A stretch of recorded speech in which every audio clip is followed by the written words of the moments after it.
Bonjour à tous. Alors comme promis, je vous propose une activité de programmation pour ces vacances. Cette activité, c'est une activité facultative, vous n'êtes pas obligé de la faire. Certains me l'ont réclamé, donc je vous ai préparé cette activité.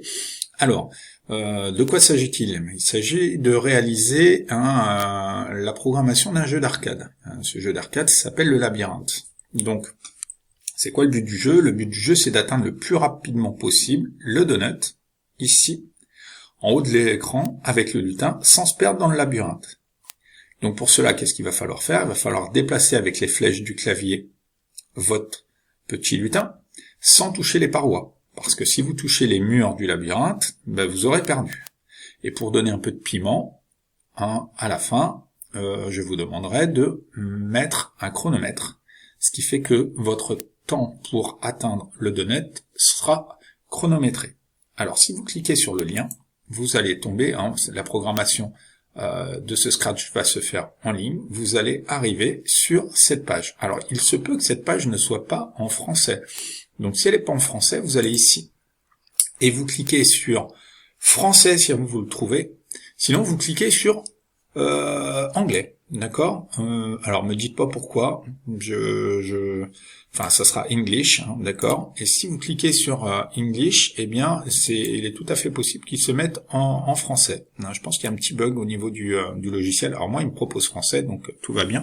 Mais vous, il est possible qu'il ne vous le propose pas. Voilà. Concrètement, le jeu, voilà, ça donne ça.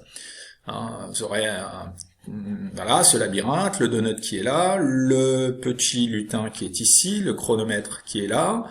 Pour réinitialiser, eh bien, je cliquerai ici, et pour commencer, j'appuie sur ma barre espace. Et quand j'appuie sur ma barre espace, eh bien, vous voyez que je déplace mon petit lutin, que mon chronomètre, il est parti, et que là, si je suis mauvais et que je me prends en pleine face le mur, voilà, j'ai perdu, mon chronomètre s'arrête en haut à gauche, et la partie est perdue.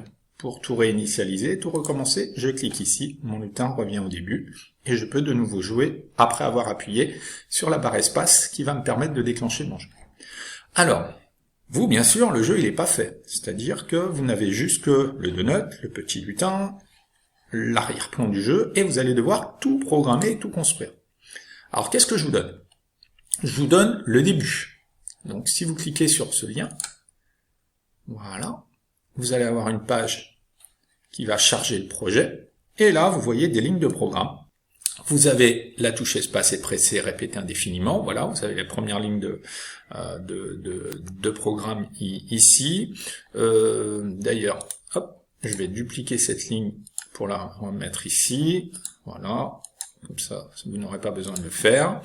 Vous avez ce petit programme-là, qui est déjà fait. Alors ce programme-là, c'est ce que je vous ai mis dans les consignes, il permet de remettre le lutin au départ et de remettre le chronomètre à 0. Et ici, c'est pareil. Le début du programme principal, c'est la touche espace qui déclenchera le programme et qui réinitialisera le chronomètre au tout début, avant de répéter indéfiniment l'ensemble des actions. Alors, la première chose que vous allez devoir faire, c'est de déplacer le lutin. Alors, je vous rappelle que le déplacement du lutin, qu'en fait, le fond du jeu, c'est une sorte de grille, avec un axe X par ici, et un axe Y vers le haut. X horizontal, Y vertical. Donc si je déplace mon lutin par ici, je suis à plus Y. Si je le déplace par là, je suis à moins Y. Ici, je suis à plus X. Et ici, je suis à moins X. Ça veut dire que si la touche flèche haut est pressée, alors je vais ajouter 1 à Y. Donc si j'appuie sur la touche flèche haut, si je reste appuyé, à chaque fois qu'il détecte un appui sur ma touche, il rajoute 1 à Y. Et c'est ainsi que mon petit lutin, il va se déplacer vers l'axe Y. La flèche bas, ça sera moins 1 à Y, etc., etc. Donc c'est la première chose que vous allez devoir programmer. Donc là, c'est ce que je vous explique concrètement. Si j'appuie sur la touche flèche haut de mon clavier, alors je vais ajouter 1 à Y. Si j'appuie sur la touche flèche bas de mon clavier, alors je vais ajouter moins 1 à Y, etc., etc. Et ça, eh bien, vous pouvez déjà commencer à le programmer. Donc, on est là, ici, etc. Touche flèche haut pressée. Alors, ajouter un AY. Voilà, j'ai ma première ligne. Et, bien sûr, comment je fais pour dupliquer, hein? Alors, j'ai deux solutions. Soit je duplique. Voilà. Et ensuite, je change. Flèche bas, si j'en ai besoin. Ici, je peux changer la valeur. -1 ou voilà. Mais je peux aussi aller chercher ici. Donc, contrôle. Si, voilà. Les capteurs, je peux aller les chercher ici. Hein, touche, voilà. Et là, je change mes types de touches, etc., etc. Voilà. Donc, c'est comme ça que ça se passe. Soit vous modifiez le menu là, soit vous utilisez toutes les lignes que j'ai déjà préalablement mises ici. J'en ai déjà mises beaucoup. Ensuite,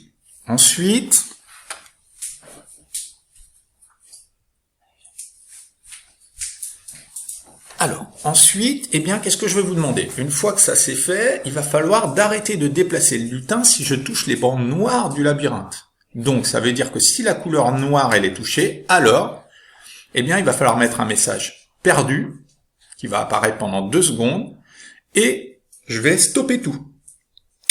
Donc, il va falloir intégrer dans le programme cette ligne avec ce qu'il y a écrit ici. Donc là, je vous laisse chercher, bien sûr, les lignes. Elles sont, bien sûr, hein, vous voyez, vous avez stop tout, vous avez des messages ici, c'est à vous de le mettre. Ensuite, troisième point, il va falloir arrêter le jeu lorsque le donut est touché, c'est-à-dire lorsque vous êtes arrivé tout là-haut, eh bien, si vous arrivez à la fin du labyrinthe et que vous touchez le donut, il faut dire gagner pendant 3 secondes et stopper tout. Ça stoppera l'ensemble du jeu, et puis quand on aura intégré le chronomètre, ça stoppera aussi le chronomètre. Il faut donc rajouter cette partie de programme. Donc je vous donne la ligne, hein, et c'est à vous de compléter tout ça. Enfin, pour donner du piment au jeu et lancer des défis entre camarades ou dans la famille, il sera intéressant maintenant de savoir combien de temps met ton lutin pour toucher le donut. Nous allons donc intégrer un chronomètre dans la programmation. Donc, il faut tout départ du programme mettre le chrono à 0 et réinitialiser le chronomètre. Alors, mettre le chrono à 0 et réinitialiser le chronomètre, vous avez de la chance, je vous l'ai déjà fait. Je le refais ici, sauf que ensuite, il va falloir, cette ligne, mettre chrono à chronomètre, eh bien, il va falloir la mettre dans votre programme et tester ce programme, bien sûr. Alors, on est bien d'accord que lorsque on a mis un programme, voilà.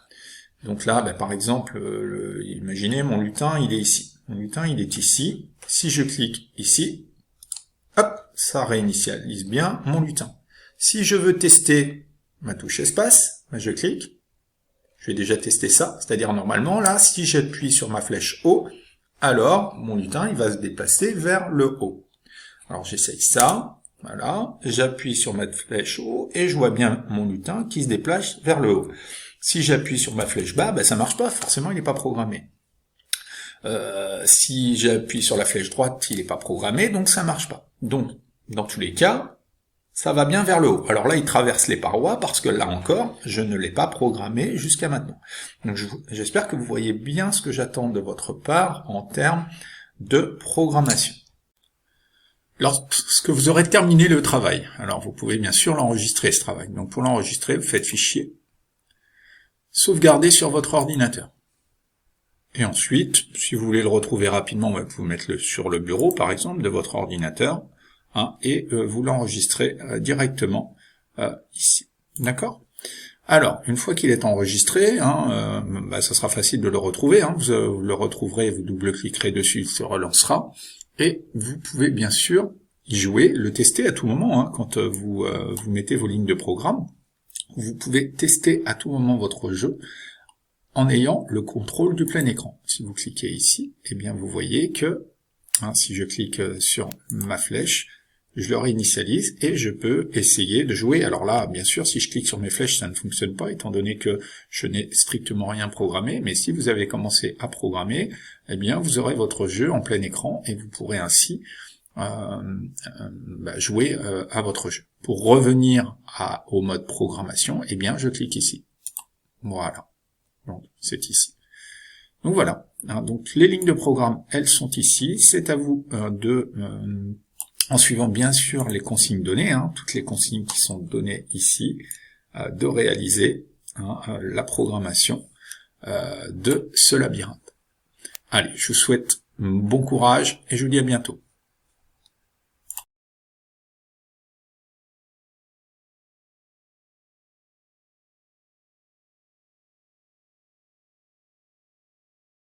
Qu'est-ce qu'il faut comprendre, quel était l'intérêt, quel était l'objectif du travail que vous aviez à faire. Donc, je vais sortir du contrôle plein écran.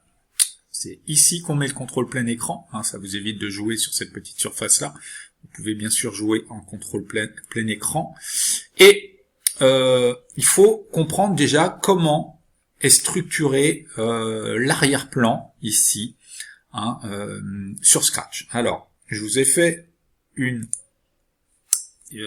copie d'écran, une image.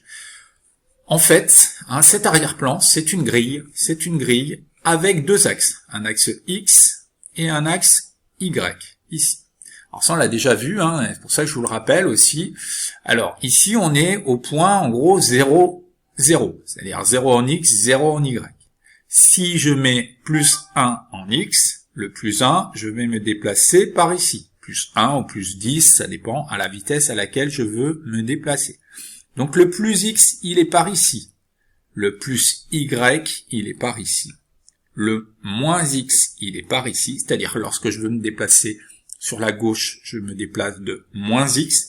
Et quand je veux me déplacer de la droite, je me déplace de moins Y. C'est-à-dire que par exemple, si mon lutin est ici et que je veux descendre vers le bas, eh bien, il faudra que j'appuie sur la touche flèche bas qui me déplacera mon lutin vers le moins Y. Alors concrètement, comment ça s'explique au niveau du programme? C'est quand même ce que vous aviez à faire. Donc vous aviez un premier programme de réinitialisation. Donc ce petit programme de réinitialisation, on oriente le lutin correctement, c'est ici, on le met à la position de départ, X égale à 10, c'est-à-dire que quand je clique ici, mon lutin, l'axe de mon lutin, je suis à 10 en X et je suis à moins 119 en Y. Par rapport à ce que je viens de vous montrer, c'est cohérent. Je l'oriente à 90, je mets le chrono à 0, je réinitialise mon chronomètre. Très bien.